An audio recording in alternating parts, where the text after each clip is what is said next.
I got lazy. I got lazy. I got comfortable. And the moment that happened, the universe is like, you're. And I don't mean to sound this in an egotistical way, but it's like, you're too good to stay comfortable. You're too good. Like, you have too many talents that we gave you, and the universe gave you, and God gave you, or the source, or whatever you believe in gave you, and you're just wasting away, not doing anything, not growing personally, professionally. And I got the message, man. Yo, listen. The universe slapped the shit out of me. Yo, listen. I got a Rick James slap. Yeah, like, one of the 5 things to say to the face. Slap that bitch. Yo, universe got your ass.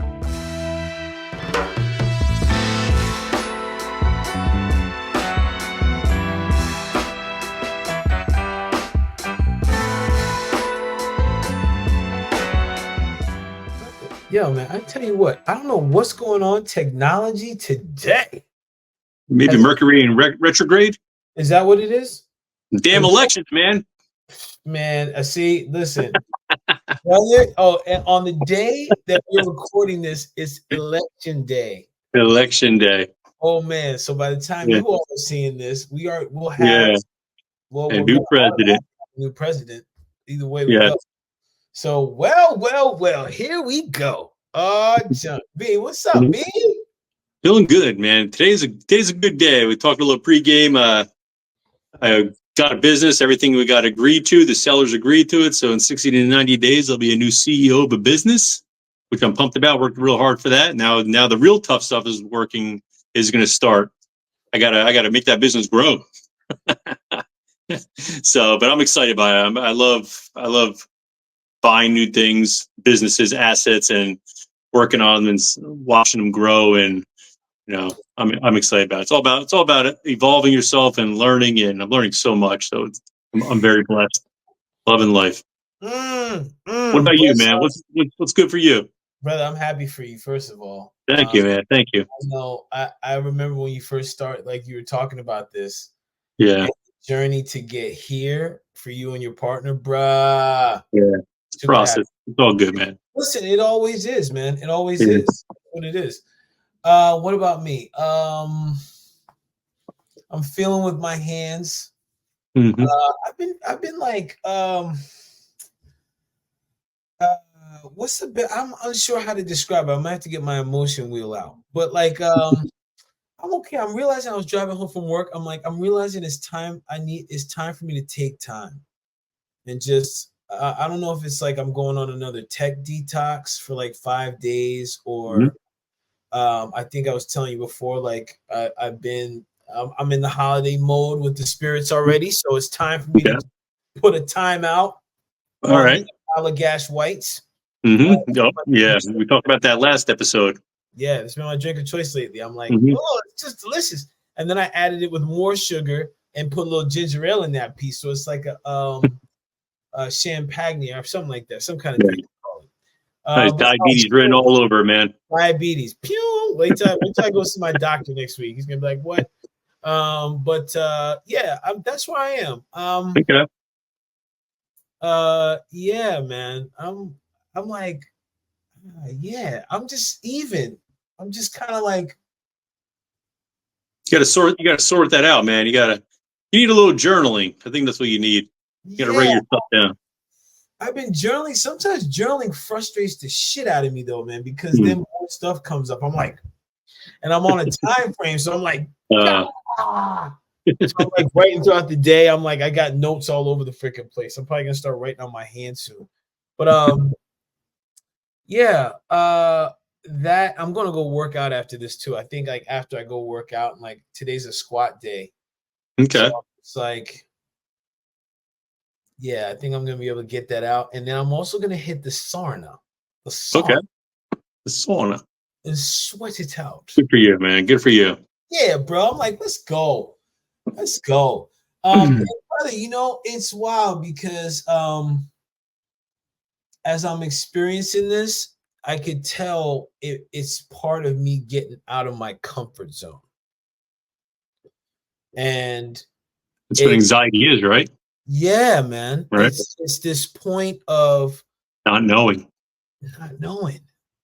Like like I visualize, like I feel, I sense like where I want to go, right? Where I'm headed. Mhm. Still at the same time, like there's a physical sensation of like I don't know where I don't know where I'm going. Like or I've yet to know, or what is this really gonna be like? Like Yeah. it's crazy. I feel like a lot of people they know, well, once they come up with a crystal clear goal of what they want to do, they know where they want to end up. Yeah, But the anxiety and all those emotions are the hows in between. Like, how am I going to do that? How am I going to get there? And kind of we yeah. talked about that a few episodes ago. We're like, don't worry about the hows, man. It's like a Don't worry. GPS. You get in the car, you put the key in the ignition, you put the end destination in the GPS, and if there's roadblocks in the way, it'll figure it out for you. The universe will figure it out for you. Just have the end goal in mind, and just put the foot on the gas pedal and do some action every single day, and you'll get there. You'll get there. Booyaka, bruh. Booyaka. Man. That's what it is. And you know what? I Booyaka. think it's appropriate for us to. I like Leo. You do that well, man. You've been practicing. You've been practicing the booyakas. You've been practicing. So you know what? I'm realizing, God, man, B, we're 6 minutes in. We didn't even freaking welcome the people. We see how we do. We just got on the combo, bro. Lord God. If you're still with us, thank you for being patient. See, this is how we do, right? And you didn't even get we got a pregame, and we're still in it. So blessings to everyone. Thank you for joining us here on this More Than Black or White Health podcast. We are your hosts, Paul and Brian. Mm-hmm. Bless up. Welcome back. Welcome back. If this is your first time joining us, thank you for being here. We appreciate you.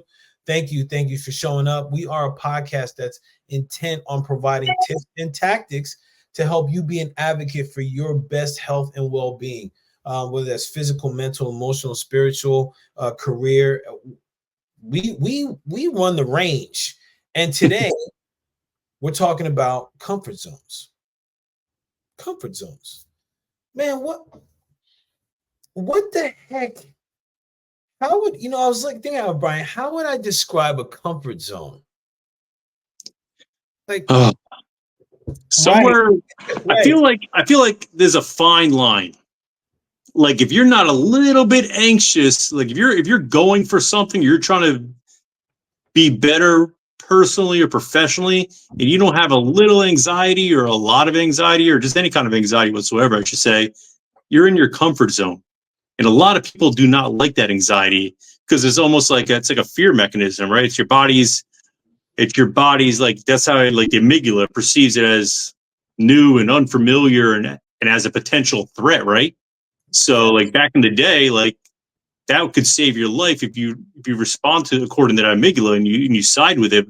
But these days, more of the modern times, you still have that built in, but it holds you back from becoming a better person. So it's like almost like a mechanism you need to kind of flip the switch on, and knowing it's not gonna kill you unless you do something stupid.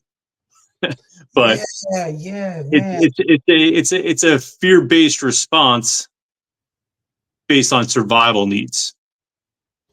But I think a lot, kind of getting back to it, but like, if you're trying to grow in life, you have to be, if you don't have any kind of nerves or any kind of anxiety or questioning if that can happen or not, you're in your comfort zone. And that's boring. Yeah. It's boring. You're not meant to be in your comfort zone.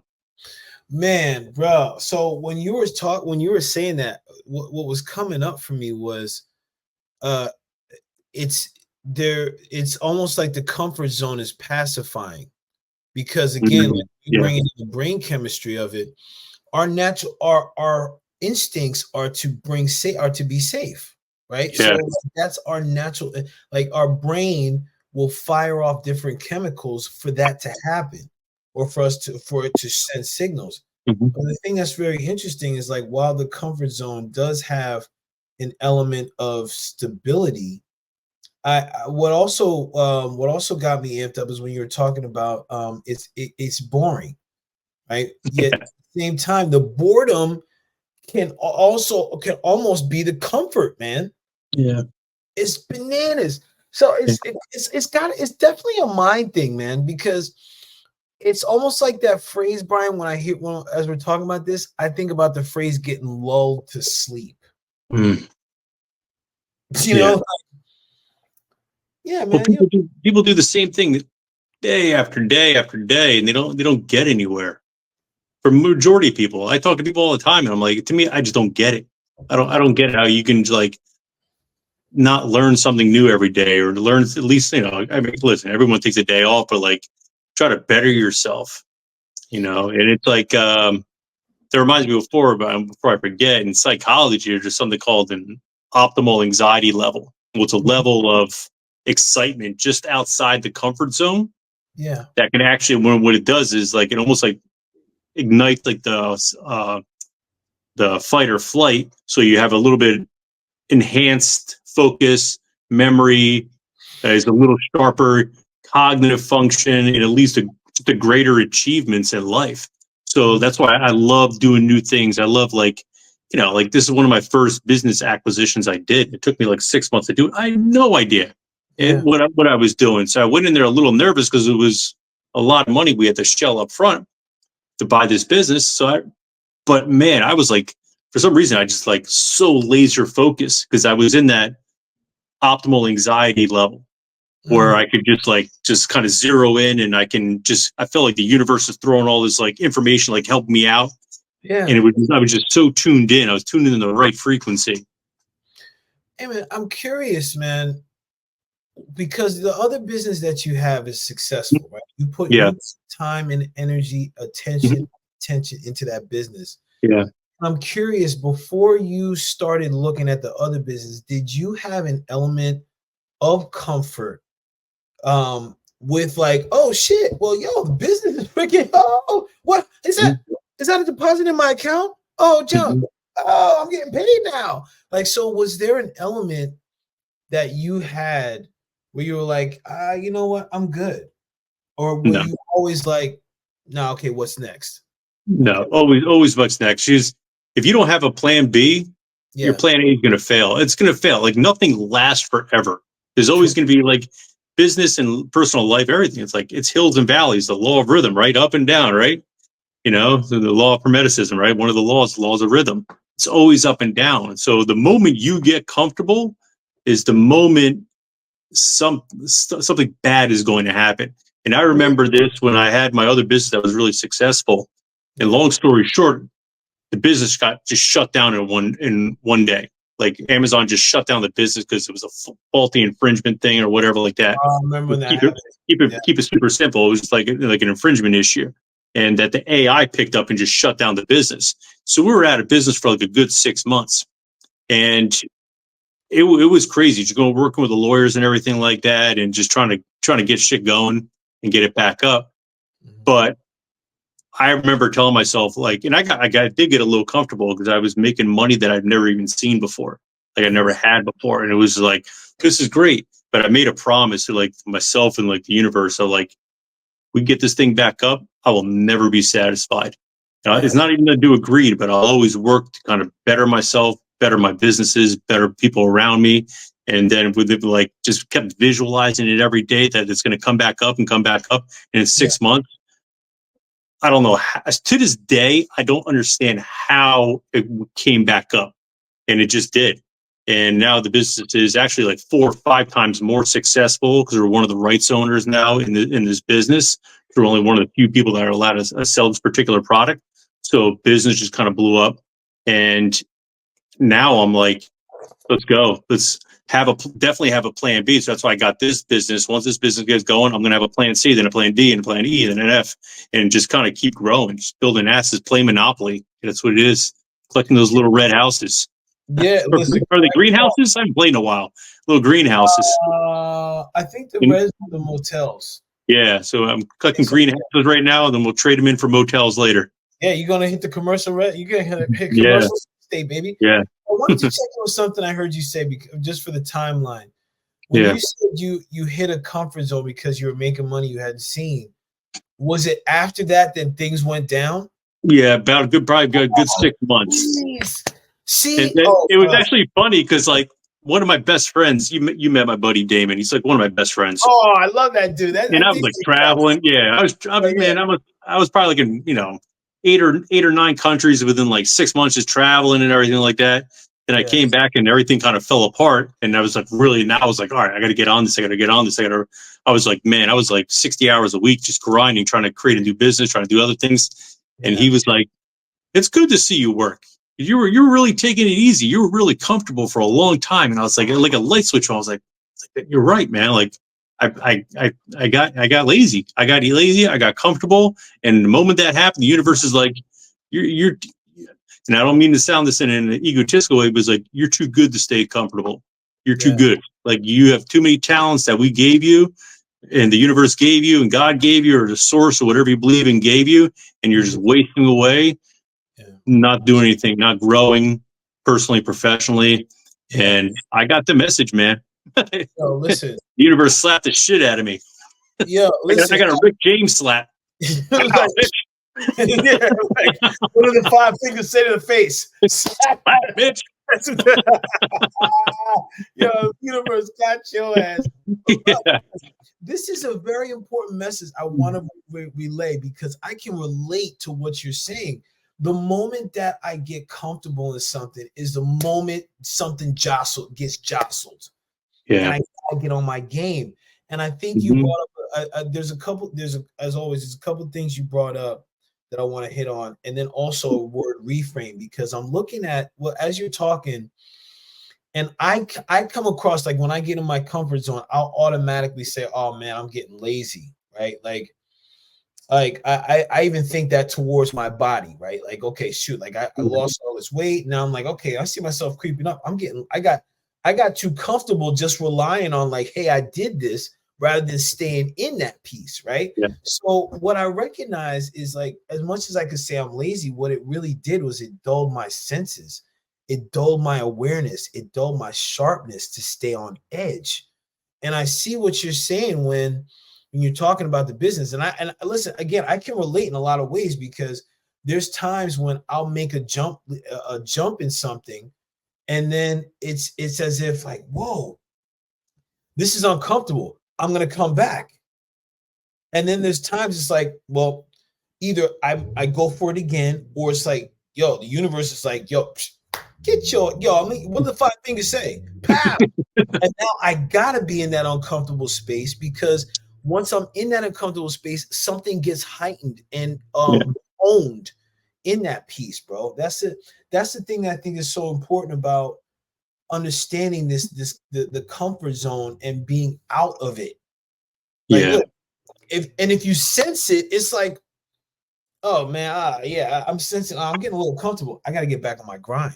And I think it's important to point out too that you're going to be uncomfortable no matter what. So I might as well be uncomfortable under my conditions, knowing that it's going to lead to growth, or have the universe put me in an uncomfortable situation where I'm hitting rock bottom. So it's going to happen one way or another. You're going to feel anxious. You're going to feel uncomfortable, but that's all part of the process. And I'd rather have control over that. And I know that now. It's one of the things I learned. Of course, unexpected shit always pops up. It's just part of life. But all good. It's all how you handle it. No, well, speaking of how you handle it, I'm curious to know your thoughts on. Do you think that there are some people that are hardwired to be able to embrace the discomfort, right? Or sure. Like, not saying it's like, oh God, I'll never get uncomfortable, but just saying they can they're able to get into it, and versus some people that are just hardwired to never take a risk. Yeah. You can look at it a lot of ways. Like sometimes I look at that, like that kind of question. First thing that popped in my mind was like, are you an old soul or are you a young soul? If you're an old soul and you've lived many lives, chances are you dealt with so many situations that you kind of bring that over into the next life, next reincarnation, and you can just handle it better. If you're young, you can handle it very immature. You're going to have a pouting match. You're going to blame it on other people. You're going to be a narcissist, and it's never your fault. And why me? And you played a victim role. So you can look at it like that too. And I think I brought this up a couple of times. Like, one of the things that changed my mentality was Napoleon Hill, Think and Grow Rich. And there's a chapter in there, autosuggestion, right, where he basically interviewed the top 500 wealthiest people in the United States. And every single one of the people that he interviewed hit rock bottom. at one point, hit rock bottom. And the only difference between them and the people that weren't successful is they got up and they did it. So, and they got up and they kept pushing forward. And that's when they became very successful, right after they hit that rock bottom. So for me, since I've read that book when I was like 19, so you're going like 26 years now, every time something bad happens to me, I'm like, I'm almost there. Good. It's like, I try to, even if it's like almost like fake it till you make it, like, all right, I'm almost there. Good. All right, let's go. And that kind of brings into like another like tool that I was taught a while ago is like people are like, oh, have a grateful log. I used to have a failure log when I was like, things were going bad. And I would write out like all the bad things that have ever happened to me in life or things that I was scared of and what happened after that. Everything that ever happened after those bad things or things I was scared about was some of the best moments of my life, man. So embrace it, man. And enjoy it, man. It's a roller coaster, and it always ends up on the good side. It always does, whether you realize it or not. It always ends up on the good side. Whether you get out of a relationship, or you get fired from a job, your car breaks down. There's always a positive, and it's something on the end that's positive every time. Every time, man. And it's a perspective. Yes. Because you and I have talked about. I'm just thinking, you and I have talked about a lot of stuff. Mm-hmm. And one of the things we've talked about is a perspective. So just like you said, like, look, I've had to take this mindset on a lot, right? Like of like, okay, well, I looked at it as like the lesson. What was the lesson? And then, okay, well, what's the ways I can integrate it, right? Because now it's, if I see something bad happen, like, oh, this sucks. And B, I can have a pity party. I can have myself a pity party, blah, blah. It's like a block party. Mm-hmm. So after I have my pity party time, then it's time to get back on the grind, because now it's like, okay, well, shoot, like, what did I really learn from this? Like, and that's like some hard questions to ask. But I think that's also like, you and I talk a lot about mindset. I think that's the difference between the growth mindset and a fixed mindset. Like the fixed mindset is like, okay, I perceive it as, okay, I'm going to stay here in this static. Once I get here and comfortable, I'm good. And I've met a good amount of people that are in that space. They have a job, they have this salary, they're budget kings. They're like, I'm good. Like, I have the same job for like, 15 years, man. I'm good. I got my blah, blah, blah, this, that. And they're good there, right? Yeah. Then I know other people that are like, all right, yeah, I've been here for like 3 years, or I want to do something different. Mm-hmm. Like, okay, like I want to do something, what have you. So I'm curious, like for you, when we hear the words growth mindset versus fixed mindset, what to you are the key? I guess the question is, like, how do you perceive the two, really, a growth mindset versus a fixed mindset? As far as perception goes, like we just launched a short on this, so you can have like every perception is not objective; it's very subjective.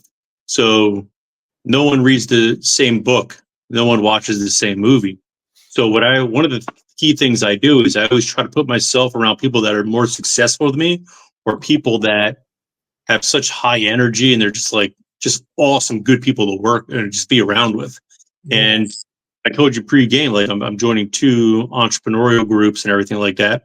And one of the goals is to have the working people, have those people next to me. So when I do hit rock bottom, it's not objective coming. It's a subjective. So they can be like, Brian, I've been there. It's not really that big of a deal. So having a good inner circle of people around you, it'll change your perspective, and you realize there's like a way out, or it's not as big as you deal as you think it is. Because it's always more extreme what goes in the head than what it actually is, right? So when we've all been there before, be like, oh man, if I do this, like X, Y, and Z is going to happen. You're like, oh my God. Then you do, and you're like, X didn't even happen. But surrounding myself with people that are more mature to me, spiritually, mental, emotionally, whatever like that. It doesn't take much. I'm pretty immature, but I'm a big kid. But you know what I mean, though. Like people that have had more experience than me in, like, say, business or in life or whatever like that. I like bouncing questions off them so I can just learn. I'm an open book, man. I ask so many questions. And I just try to surround myself with good people. And I'm blessed to have a good inner circle. Like you're one of my people in my inner circle. And if I have questions or issues, man, I reach out to you. You're good vibes. I can have a bad day. I just reach out to listen to you, man. Like my day's good, my man. Boom, Day's good. Boom, Shalak. That's how we do. Yo, Yeah, because it's again, the mindset and the perception, but also I think like us having each other is how we break out of the comfort zone. Yeah. And I want to we've broken out the comfort zone. I want to start talking and make the transition to what are the ways that we start to break out, because I think you joining the masterminds are super. I think that's extremely important as a tactic to break out of those comfort zones. Or also I see the comfort zones as kind of like the destructive zones too, because like it absolutely a lot of potential, you know what I mean? Yeah. So what would be like, so I see like, so you mentioned like having the mastermind group to really help support you, really help you level up. And I see like for breaking out, like I had a couple notes here. So breaking out, I think it's a benefit because now we're working on the personal growth. That was that was coming to my mind when you were talking about being with these different people. I think is like, so as far as like a tactic, but also the benefit, I think being around people that have like a mindset that you're working towards, is they become a model. But I think also for someone that has a tendency to be in a comfort zone, they're also a safe landing space, because they've done it, right? So it's not like you're going out to the ether, right? You're like, oh my God, how's this gonna happen? Like, dude, I just see like sometimes people I'm speaking for myself, when I'm looking to get to another level of things, there's a point for me where it's a comfort zone for me to try to do it myself and not ask questions. For me to get out of my comfort zone, I gotta be like, hey, B, let me ask you a question about this. Or hey, ask you a question. So now, by me asking a question, that person, like how you were talking, like, okay, now I can see, like, oh man, there's a different opportunity here. Oh shit. Okay. Now it's not that bad. Now the comfort zone lessens because I have someone in my space, right? I have my inner circle, and I also have the wisdom and knowledge that I need to get me to that next space, man. Freaking that's all you need, bro. I agree. So and I see like, like I think you have to start taking like small steps. We kind of talked about this last week, right? Small wins equal big wins, right? And I see a lot of people, like, no one wants to stay complacent. No one really wants that. Deep down, they don't want that. They just don't have the confidence. They don't have the discipline, or they just have faulty programming from whatever they picked up in the first 7 years of their life, and their root chakras is jacked up. But as far as like confidence goes, like people want to grow. Like I see people in like, for example, I work with like, a bunch of trainers and everything like that as one of my side jobs. And we have meetings, and sometimes like I'll run a meeting and I'll do like an educational meeting. And I know there's people in there that want to grow, but at the same time, I know when I speak, sometimes I try to speak. I'm a big believer in up education. I don't like to keep things mainstream. So I'll say things, or I'll give examples of things that I know they don't understand. And I do that on purpose. Yeah. So not to confuse them or not to seem like I'm smarter and that's nothing to do with it, but I want to see if they raise their hand, if they speak up. Very, very rarely will you find somebody speak up. And it was a Jordan Peterson I was watching the other day. And he's like, the only stupid people in meetings are the ones that don't know the answers, but won't raise their hand. And he's like, and the really stupid people are the ones that don't know the answer, raise their hand, but pretend they know the answer. Oh, and I was like, I like that. So, and then I'll go to them after class. I won't call them out in front of people, but or sometimes I'll be like, all right, what did I mean by that? And like just crickets. No one get it. And I'll stop and I'll be like, guys, if you don't understand something, like say Raise something. your hand. Raise your hand. Like, I didn't understand this shit the first time I did it. I learned this stuff, but you know what? I'm in the front row and I'm like, question. I'm that guy to always raise my hand, always ask questions until I get it. I'm not a smart person where it was where I can absorb everything in one thing at one time. No, it takes me like 2 or 3 times to kind of like, when I read a book, I have to read it 2 or 3 times. Yeah, you're a If I read a different type book, I'm going to grasp like 5% of it. Yeah. So I'm always constantly asking questions. Then I'll pull them to the side afterwards, like a big brother, and I'll be like, dude, if you don't understand something, ask questions. Like, it's just not about just this meeting. This is about life. Like, what happens if like you're with somebody, a significant other, and they say something but you don't understand why? Like, ask questions. That's how you grow. That's how, and they start like kind of seeing like where I'm getting at. And it's like you can see like the confidence building. And next time I'm teaching something, they know I'm looking at them. Yeah, And they're like, Brian, what do you mean by that? But you slowly start building confidence. yes, You know, brother. Oh my God. so So dude, since we're on the learning piece, I want to just touch on something that you said. Uh when I was especially younger, I would never want to ask questions. yeah, when I was like in high school, yeah. When I was like Yeah, probably like in my high school, college, I never wanted to ask questions. I don't want to be that stupid kid. But then when exactly. I got into something that I was super passionate about and I wanted to learn it, like the human body and the holistic and like learning and self growth and personal growth and professional growth, dude, I go to seminars. I'm literally in the front row. I might as Yep. well just have my hand up like, like the whole Yeah. time. Sorry to cut you off though, but go ahead. What were we saying?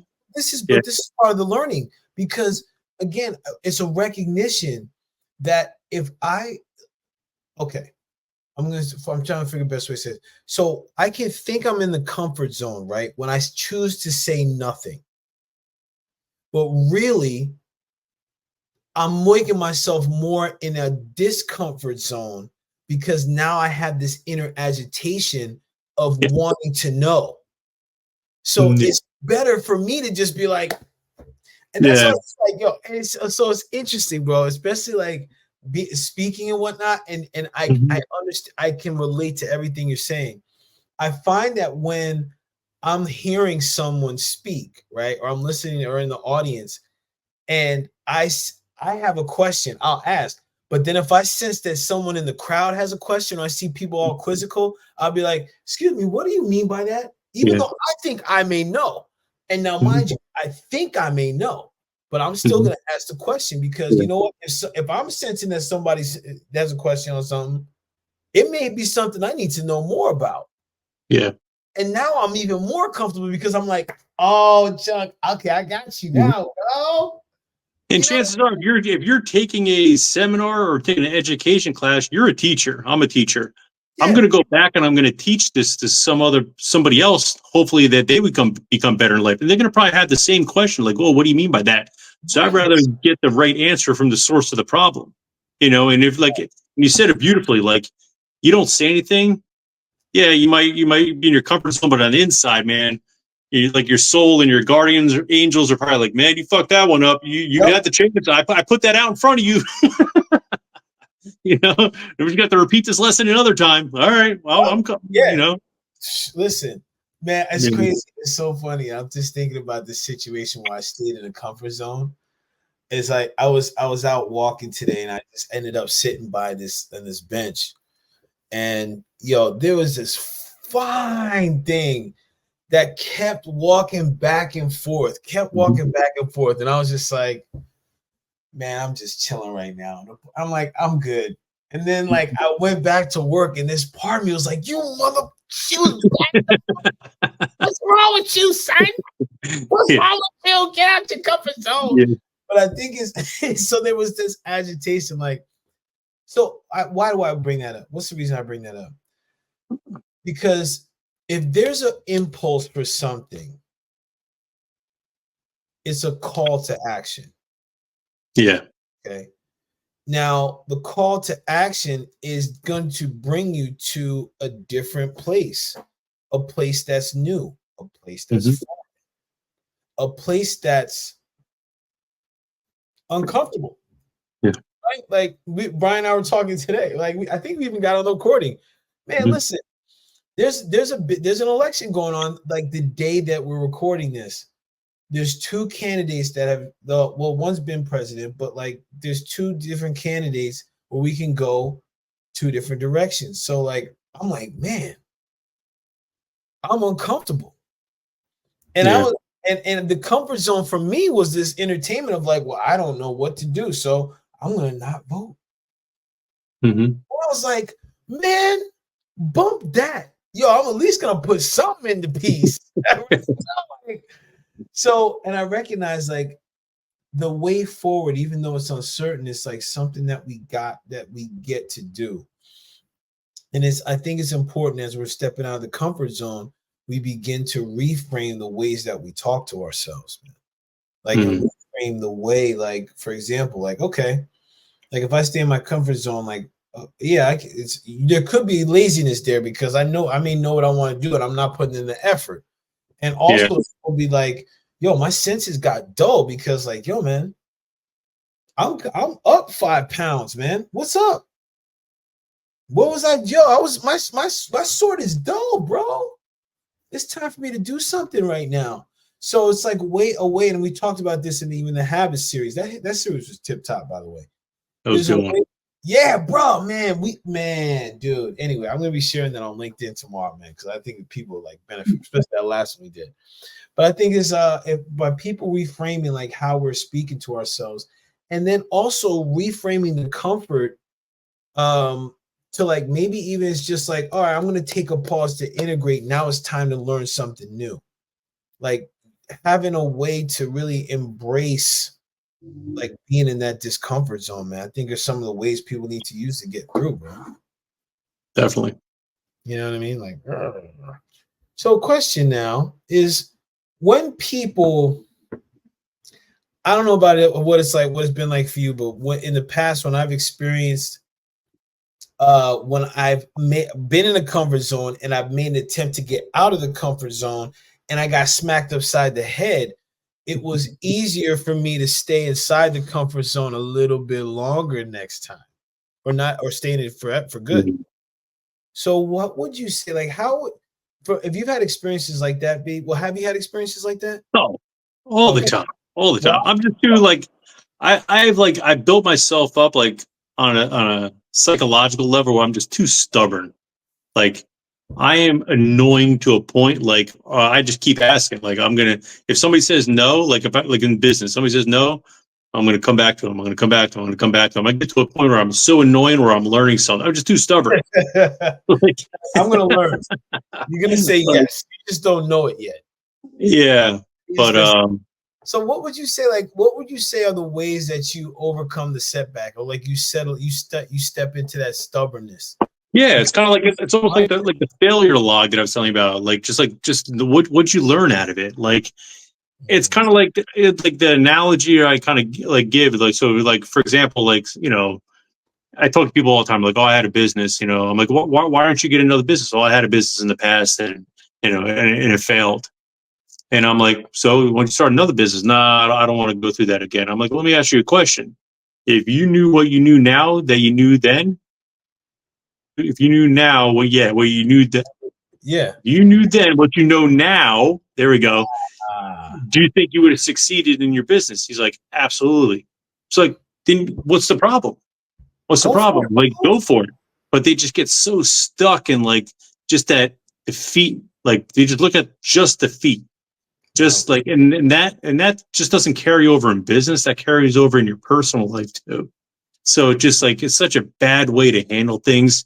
And again, like I'm very like spiritual, like as far as like karma, and like we all have these like set of gifts that were bestowed upon us for this reincarnation.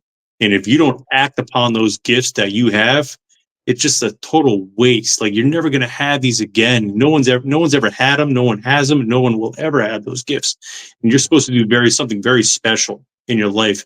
And I'm at that point where like, I can't let that go to waste because what's going to happen. My biggest fear is like when I'm 80, 90 years old and I'm on my rocking chair outside my house and I'm just reflecting on life and looking back at life. I'm like, did I live an adventurous life? Did I give it everything I possibly had?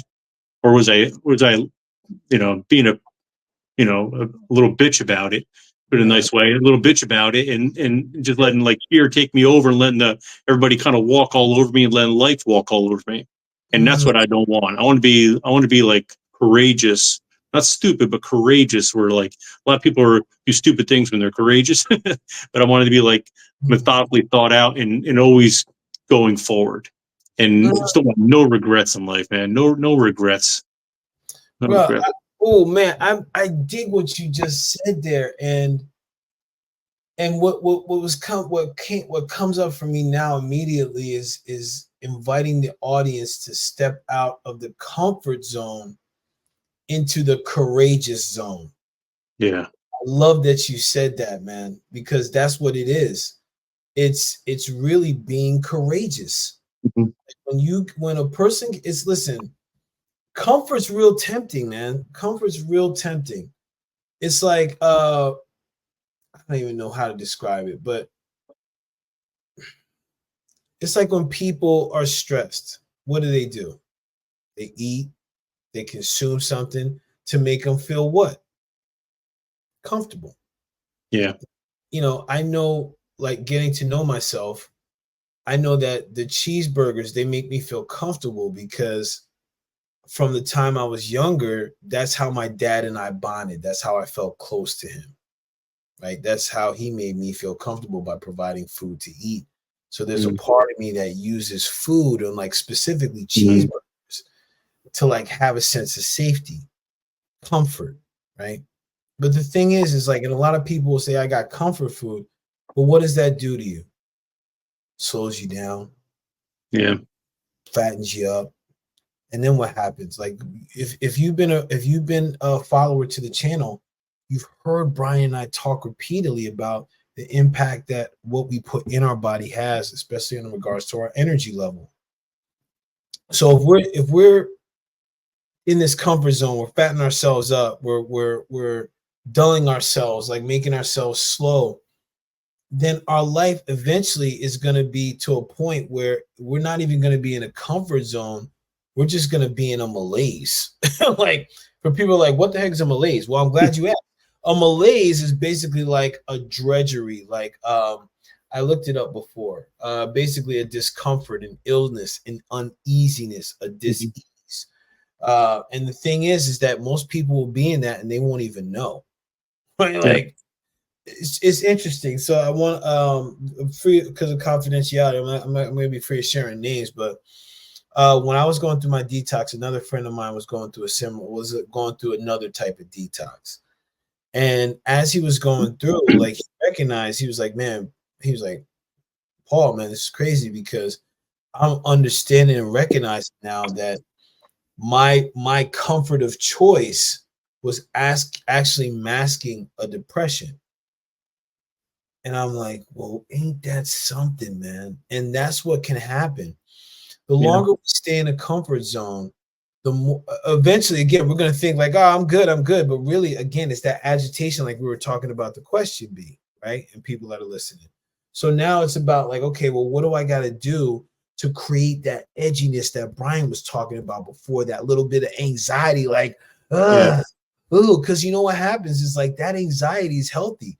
It helps to jostle, it quickens your heart rate, it gets your body active, it sharpens your senses so that you're hearing things, seeing things differently, sensing things differently.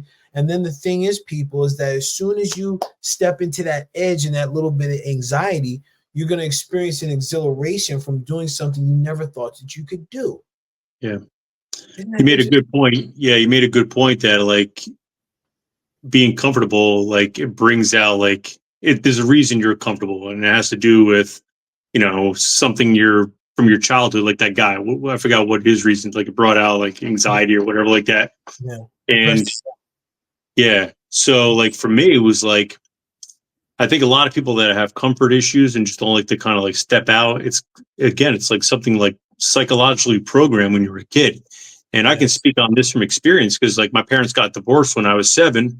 And so I spent like a week at my mom's, a week at my dad's, a week at my mom's, a week at my dad's, before my dad left us when I was like I think around 11 or 12. He like got a boat and sailed the Caribbean and just like kind of forgot about us. So, but spending the time at my mom's was awesome. My mom is one of the best, strongest people I've ever met. Like, I love her to death. But going to my dad's, it was like he was a bad alcoholic. So I would go there at a young age. You know, he would hit me. He would tell me I was no good because he was drunk at the time. And I realize that now it wasn't personal. He just, that's how he dealt with it. His depression. It was like taking it out on somebody else. But as a child, like, I grew up with that. I had so many anger issues, man. Like, going into probably until like I was like in my mid 20s, probably like 26, 27, like, you know, going to bars, I'm drinking, I'm fucking fighting, I'm getting like, just trying to like release all this shit out of me. Yeah. And then it wasn't until like I started like actually like taking jujitsu. I did that for like 3 years and being around people that I wanted to be like, and Yes. just learning that like you can channel all this energy. And then, you know, I started getting more in the holistic aspect of it, and I realized like energy doesn't disappear, it doesn't go away. It just but you can change it into other energy. So part of me is like, you know, as a kid, you don't want to be vulnerable. Like, I didn't want to be vulnerable because I didn't like the feeling like somebody towering over me and smacking the shit out of me, or you know, or like tell me I'm no good at something. But I can take that and I can turn that vulnerability, that energy of vulnerability and insecurity, into something that's going to be positive. So I don't let things hold me down, because in a way that makes me seem vulnerable, and it's almost a reflection on my childhood. And I don't want to, I don't like to feel like that. So I'd rather take action and do something. That's why I'm like, maybe because I'm like so like anal, I got to do something every single day to better myself. And again, I don't know if that's good, but it's better than being pissed off and getting into fights. And I make a lot more money doing this than I do, spending in court charges for fees. There you go, bro. Saving some money. You got to kind of flip that energy into something positive, and it takes a while sometimes, man. But if that's what, like, you're only going to be as good as your inner circle and your mentors around you. So you need to have good people that you want to be like. So you find people. You don't have to be like physical people in front of you. They can be like books or people that have lived in maybe 200 years ago, like whatever it is. Like, there's so many mentors out there, and spiritually and vibrationally, they're always with you. We talked about this with on our episode of autobiographies. But what I'm basically saying is, like, your comfort is probably has something to do with your childhood upbringing or something bad happening in a way, and it kind of like shocked the soul, and you shock the soul, and now you just got to kind of figure out a way how to like turn that negative energy into something positive. So that's peace, man, like that. So, that's huge, man. That's yeah.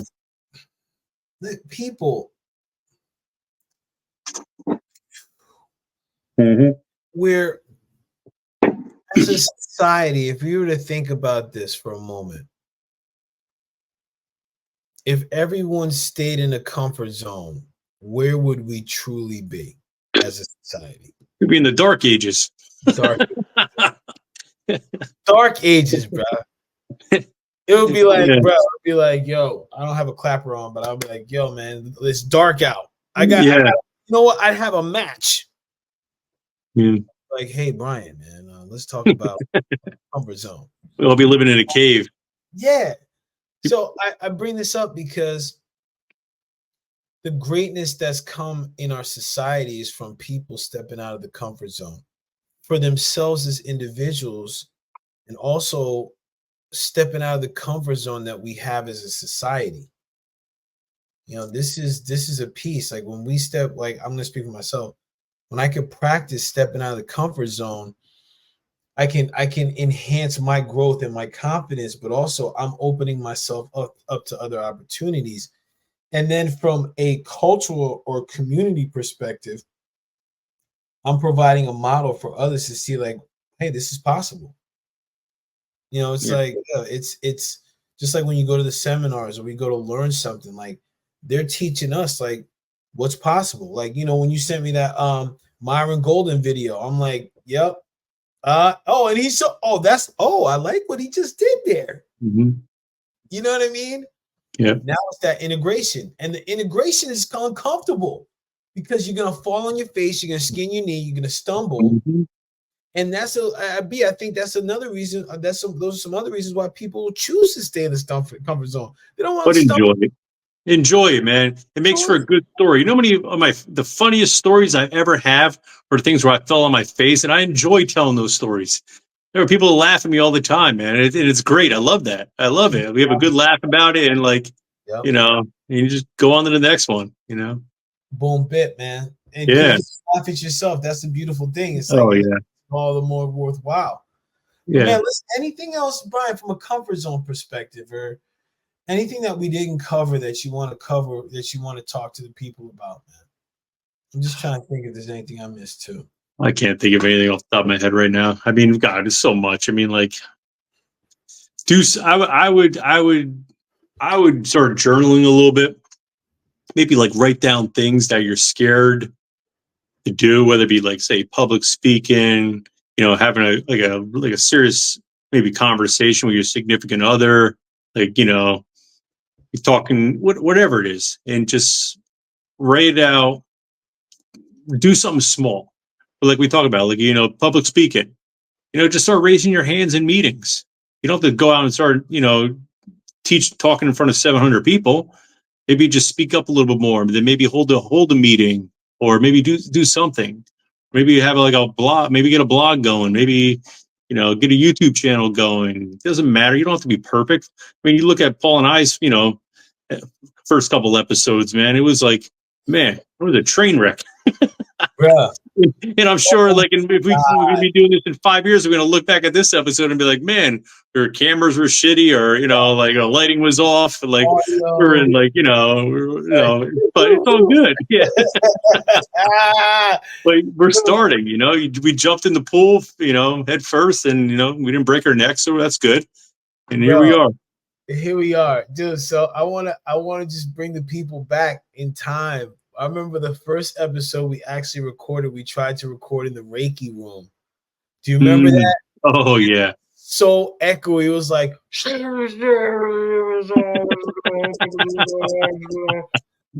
were both like, "Oh shit, we can't." Well, that didn't work. Now we know what doesn't work. Yeah.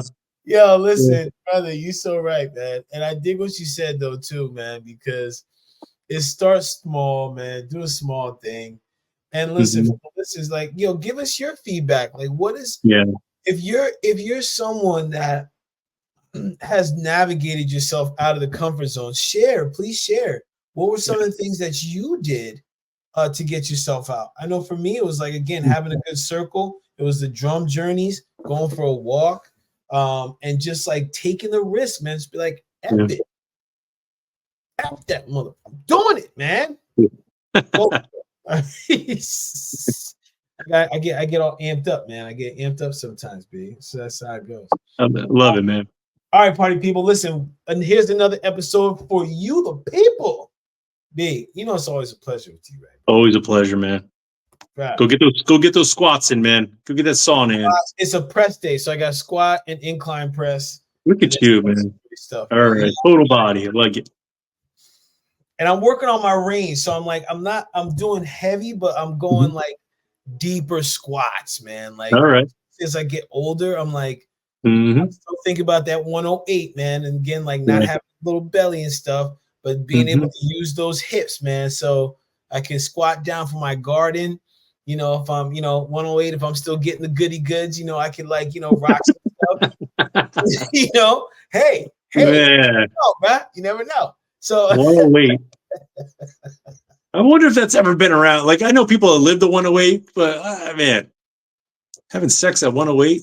Having sex at 108. Good, man. All right, listen, good for you. Randall did it at like 90 something. Who? Tony Randall from The Odd Couple. Oh, okay. No, okay. I mean, I can see that 90, but like, man, 108. Man, okay, maybe. I'd be pumping that shit like, come on, baby. Come on, baby. Right, we'll leave you with that image of Paul having sex with 108 years old. There we go. You're welcome. You're welcome. Hey, listen, thanks for tuning in. Until next time. Peace. Right. Like, share, subscribe. Hey, highway to the comfort zone. Bless up. Kenny Loggins. Bless up to you, bro.